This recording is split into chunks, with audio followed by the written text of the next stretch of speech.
What if one morning we woke up to a world without Israel? What if one morning we woke up to a world without Israel? Imagine for a moment the news alerts flashing on our screens, the frantic calls between world leaders, and the stunned silence in homes from New York to Tehran. A nation, a story, a place on the map, suddenly gone. This is not a prediction, it is a thought experiment, a mental journey into a future that we hope never comes to pass. For thousands of years humans have imagined utopias and dystopias. We have told stories of great floods and fallen empires. Exploring this hypothetical scenario allows us to understand the present. To understand what would be lost, we must first understand what Israel is. It is not just a modern state founded in 1948. It is a land saturated with history. For 3 millennia, this small piece of territory has been a focal point for human ambition, faith, and violence. It is the cradle of Judaism and Christianity. It holds sites sacred to Muslims. Abraham, Moses, David, Jesus, Muhammad, Canaanites, Israelites, Babylonians, Persians, Greeks, Romans, Byzantines, Arabs, Crusaders, Ottomans, British. Each empire left its mark, a layer of history buried beneath the next. The modern state of Israel was born from this ancient history, but also from a very modern tragedy: the Holocaust. The systematic murder of 6 million Jews by Nazi Germany created an urgent, undeniable argument for a Jewish homeland. A place where Jews could be masters of their own fate, safe from the whims of persecution. The Zionist movement gained unstoppable momentum. In 1948, this dream became a reality. But the birth of Israel was also the Nakba. Culturally, Israel is a fascinating paradox, an ancient land with a hypermodern society. In the immediate hours and days following Israel's hypothetical destruction, the world would be plunged into chaos, and people would be left in disbelief. Global communication networks would be overwhelmed. The United Nations Security Council would convene an emergency session. But what could it do?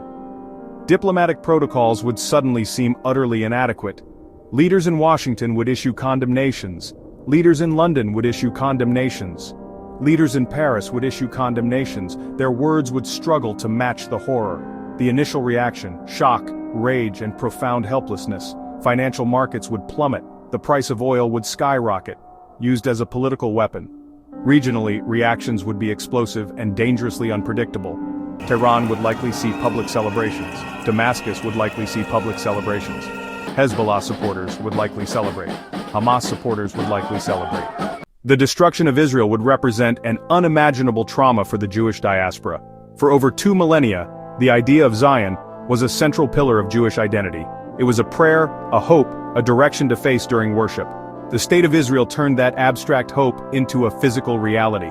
It was a safe harbor, the ultimate insurance policy against another Holocaust. Its disappearance would mean the loss of that safety net. It would mean that a people who had wandered the earth for centuries had found a home only to have it violently torn away once more. The psychological blow would be devastating, a collective trauma echoing the darkest moments of Jewish history. Synagogues, Jewish community centers around the world would become places of intense mourning, grief, fear. Anti-Semitism would likely surge. In some quarters, the destruction of Israel might be celebrated, leading to attacks on Jewish communities elsewhere. The very foundations of their identity and security would feel shaken. The end of Israel would leave a gaping hole in the global economy and technological landscape, a gaping hole on the world map. Israel, often called Silicon Wadi, is a powerhouse of innovation, second only to California's Silicon Valley and its concentration of startups and tech companies. The USB flash drive, the first instant messaging software, the navigation app Waze, advanced drip irrigation systems that feed millions in arid regions. The destruction of this ecosystem would mean the sudden death of thousands of companies and the loss of countless future innovations in cybersecurity, medicine, agriculture, and computing. The immediate economic shock would be severe. Global tech giants like Intel, Google, Microsoft, Apple, all have major research and development centers in Israel. Their sudden elimination would disrupt supply chains, delay products, and send shockwaves through the tech sector. The venture capital that flows into Israel would evaporate, and the world would lose a key engine of technological progress. Beyond technology, the security landscape would be fundamentally altered. In the long term, the absence of Israel would redraw the map of power across the world. The region would be thrown into a chaotic power struggle, Iran, collision course with Saudi Arabia and other Sunni Gulf states. The conflict, once Arab-Israeli, transforms into a sectarian Sunni-Shia war, fought through proxies in Lebanon, Syria, Iraq, Yemen. The failure of the United States to prevent the catastrophe signals the definitive end of the Pax Americana. Russia, China, would see an opportunity to expand their influence. Smaller nations would arm themselves, leading to a new global arms race. The norms and institutions that have governed international relations would be severely weakened.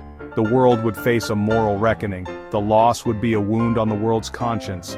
Therefore, this thought experiment is not an exercise in futility or fear-mongering.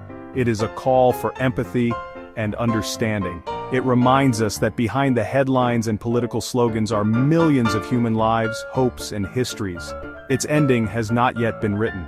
By contemplating the abyss of its absence, we can better appreciate the urgent, fragile, and profound importance of its continued existence.